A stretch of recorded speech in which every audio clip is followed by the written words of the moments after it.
TorahCafe.com.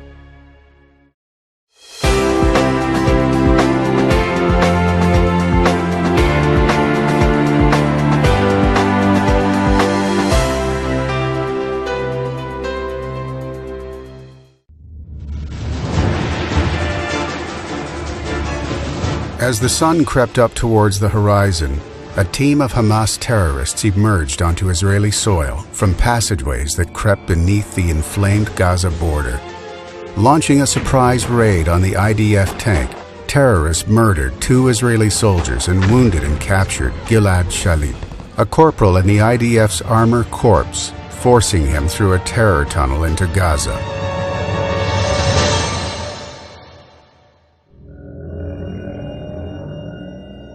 שלום, אני גלעד בנועם ואביב השליט, אח של הדס ויואל שגר במצפה הילה.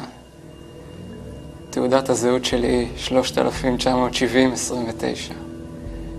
היום הוא יום שני, ה-14/9/2009. אני קורא בעיתון במטרה למצוא מידע לגביי, ומקווה למצוא מידע כלשהו שיבשר לי על שחרורי ועל חזרתי הביתה בקרוב. אני מקווה ומחכה כבר תקופה ארוכה ליום שבו אשתחרר.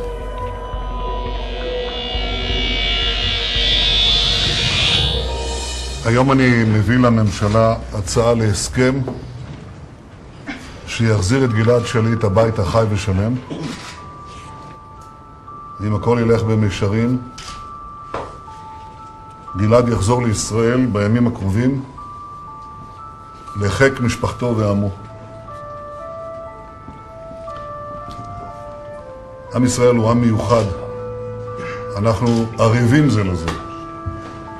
כמו שאמרו חכמינו, כל המציל נפש אחת בישראל כאילו הציל עולם ומלואו. הערב אני מביא לממשלה הצעה להצלתו של גלעד שליט. 5 years and 4 months after Shalit's abduction, Israel agreed to release the 1,027 prisoners demanded by Hamas in exchange for Israel's captured corporal. On October 18, 2011, Gilad Shalit was safely returned home to Israel. All of Israeli society breathed a sigh of delighted relief to witness the safe return of its captured son. At the same time, many were dismayed or even horrified at the staggering price Israel agreed to pay in ransom. According to the Dahaf Polling Institute, 79% of Israelis ultimately favored the deal, in spite of its price. But the fierce debate over prisoner exchanges rages unabated until today. This debate is not limited to Israel alone. Headlines in recent months have drawn wide attention to despicably cruel executions perpetrated by ISIS. Their victims include journalist James Foley, aid worker Kayla Mueller, and many others. The United States government has been struggling to determine the most ethical approach in trying to retrieve citizens from such frightful fates. We now introduce an important debate of scholars and rabbis about this painful but relevant subject.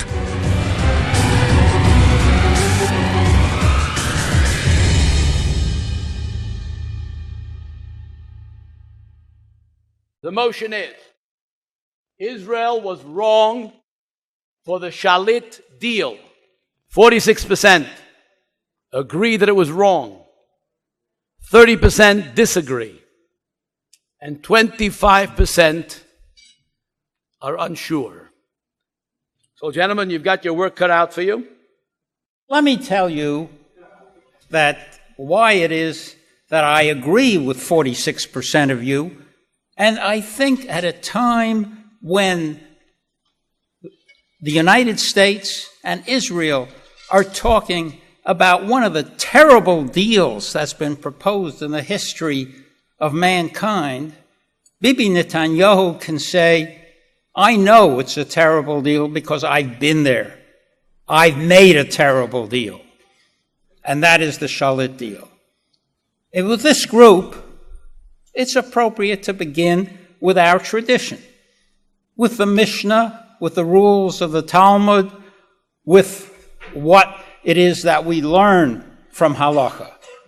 There's a Mishnah that says very specifically, Ein podin es hashvuyin yaser al kedei demehen mipnei tikkun ha'olam. The rabbis of the Mishnah said you do not redeem a hostage for more than the value because that the way of the world. You're trying to teach the world. In history, in Jewish history, there's an immense amount of literature by rabbis over the centuries regarding this problem of redeeming Jewish hostages. It's one of the cardinal leading obligations of Jewish law. Pidyon shvuyim, redeeming hostages. It takes precedence over a whole host of other obligations. It acquits people of the obligation of meeting other halakhic obligations if they're involved in pidyon shvuyim, but not at an excessive cost. Because two things the rabbis explain. One is it imposes an enormous burden on the community. The other reason that's given is that encourages future hostages to be taken at extremely increased costs. So Jewish tradition says you can't trade one for 1,027. And what we're talking about is trading not for money, but trading for killers, redeeming and permitting killers to go out and be released from prison. These are obligations that the state has to see to protect its own citizens. I believe that releasing prisoners for Israeli soldiers is the right thing to do. Look, there is no ideal formula here to fix this. At the end of the day, and subscribing to what Prime Minister Netanyahu just we saw saying, Kol hamitzil nefesh achad, he who saves one life, it's as if though he saved an entire world. But I want to talk about the Israeli perspective of families sending their sons and daughters to the military, expecting the state to be behind them 100%. There's this unwritten contract between the state of Israel, the parents, the families, and the soldiers, that if, God forbid, one of those soldiers falls into the hands of the enemy, then the state will do its utmost with everything possible to retrieve their son, daughter from imprisonment. If a soldier knows that at the end of the day, if God forbid he falls into imprisonment, nobody's going to make any effort to bring him back, then he's going to think twice about this. And perhaps soldiers will be retreating from the battlefield rather than proceeding on when they're tackling the enemy. And with a Shalit deal, of course, 1,027 prisoners in return for one. This is just, when you talk about the numbers, it seems unparalleled by any sorts, breaking the principle that Nat Lowen just said. But we're not talking about the numbers here. We're talking about saving when we saw Gilad Shalit in prison, saving him in his situation. There was no other choice. The army did consider entering the Gaza Strip and trying to rescue him. The only thing is that they didn't have prior information where he was. And when all options were out, it was either trading these prisoners for Gilad Shalit or accepting the reality or the notion that he'll never come back. I don't think it's an ideal solution, but I just don't think that there's any other solution once there is no death penalty. And in the Israeli law, there is no death penalty for terrorists. And so the most that they can get is life in prison.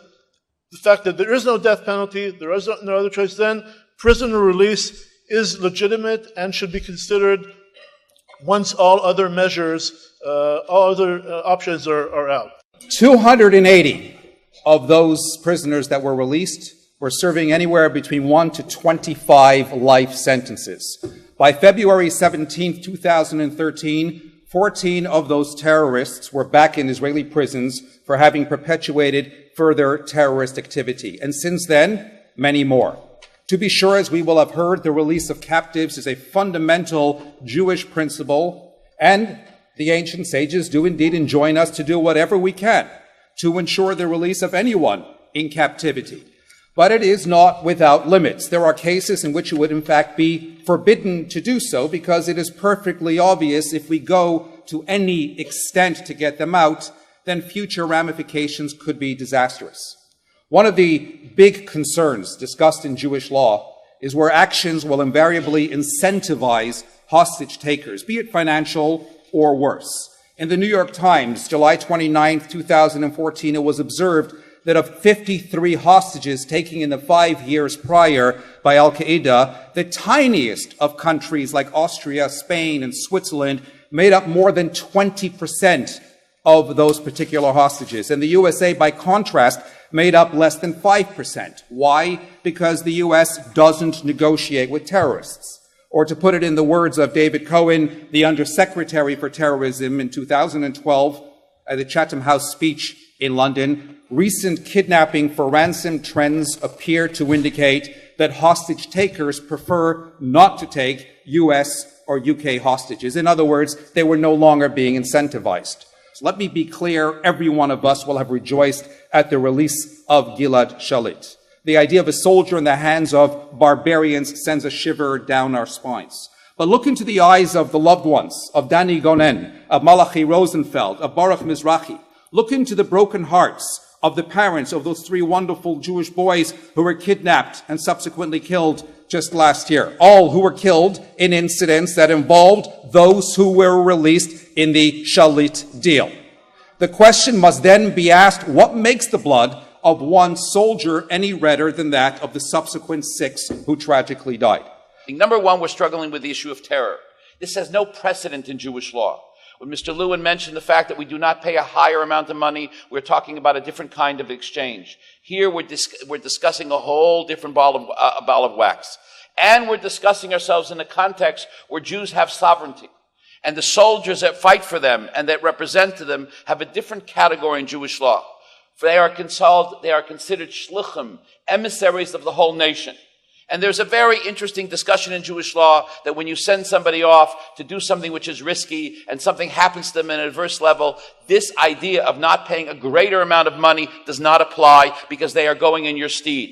And just like you have the ability, according to Jewish law, to pay a higher ransom for yourself, the same thing applies to somebody who is your representative.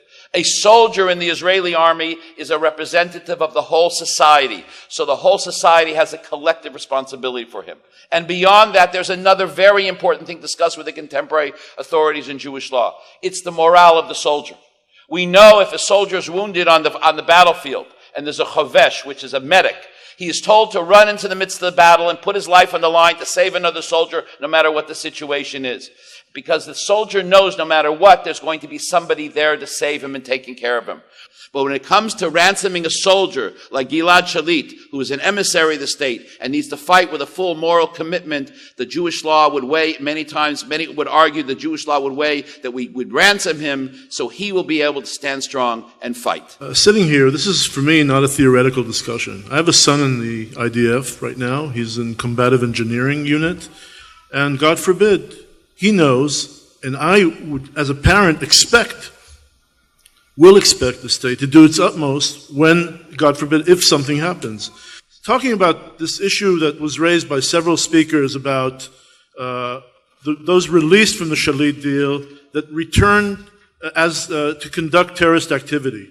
I have no answer to that. Just one comment I would like to make is that we do not know whether, in their absence, obviously, they would not be the perpetrators of terrorist activity if they would remain, but it does not ensure that terrorist activity ceases once these remain in jail. All in, about 6,912 terrorists have been released in all different kinds of exchanges with Israel, of which approximately 80% have again gone on to perpetuate terror. Why those? Why have they been the ones particularly, rather than indeed Hamas being able to activate others? Because they're the ones who already have the blood on their hands. They're the ones who are already experienced killers. And whilst it may be true that ultimately you can activate other people to go and carry out those terrible atrocities, the hard fact is that if I hand you a loaded gun and you go and do the killing, I'm also complicit in the act. By Israel releasing terrorists, they're handing a loaded gun back into the hands of Hamas, and they then share in that responsibility. And just as a final point, to Rabbi Eliezeri, those contemporary halachic sources which you cite actually all hypothesize, none of them bring any sound halachic proof. First thing, we're faced with this dilemma that there is a potential of disaster, and we know in front of us the soldier who is the emissary of the state. We have a responsibility. Would there be any price to pay for a soldier who's held in captivity that would be considered proper? And I would like to state for the record that I personally would support the death penalty for terrorists in the state of Israel.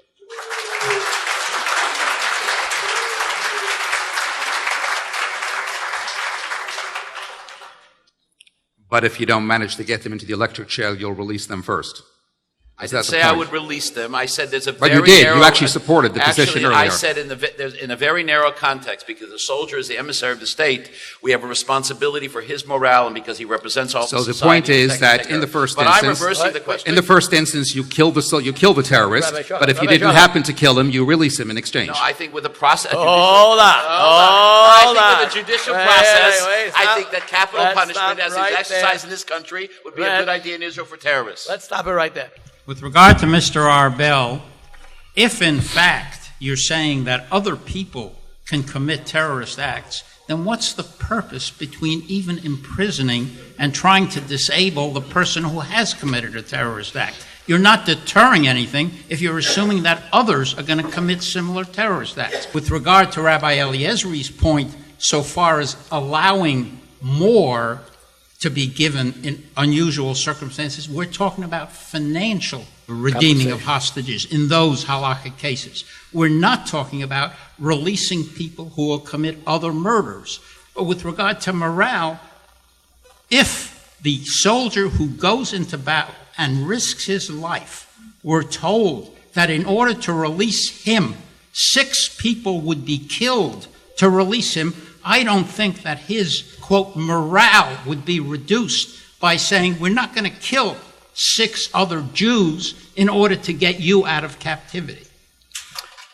Mr. Abel, would you make the deal for 3,000? When is it too much? No amount is too little. No amount is too much. It depends on the special circumstances. Obviously, I would try, as somebody, if involved in such a situation, in such negotiations, to try and bring down so-called price tag. But again, depending on the situation, I would not rule out any number, depending on the situation, trying to, of course, minimize the number. What I am trying to argue is that Jewish law gives us a framework to make the decision. And arguments can be made within the context of halacha to permit. We have a case in front of us of an emissary of the state, of a soldier who we're responsible for, and a potential risk. And because the state has a greater moral obligation to its emissaries, and because we want the soldier to perform and be willing to go into battle, knowing that he'll be protected no matter what, Jewish law has a unique ruling, contemporary authorities in Jewish law do, that in this unique, narrow situation, we should do whatever is possible to save the life of a soldier in captivity.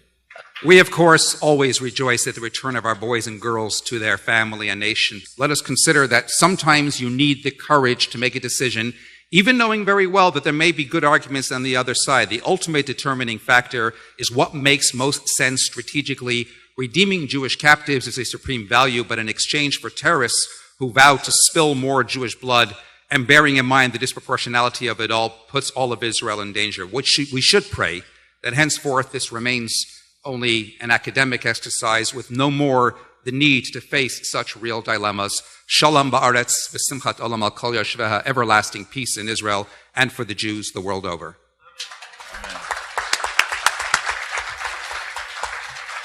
Whip out your phones and vote.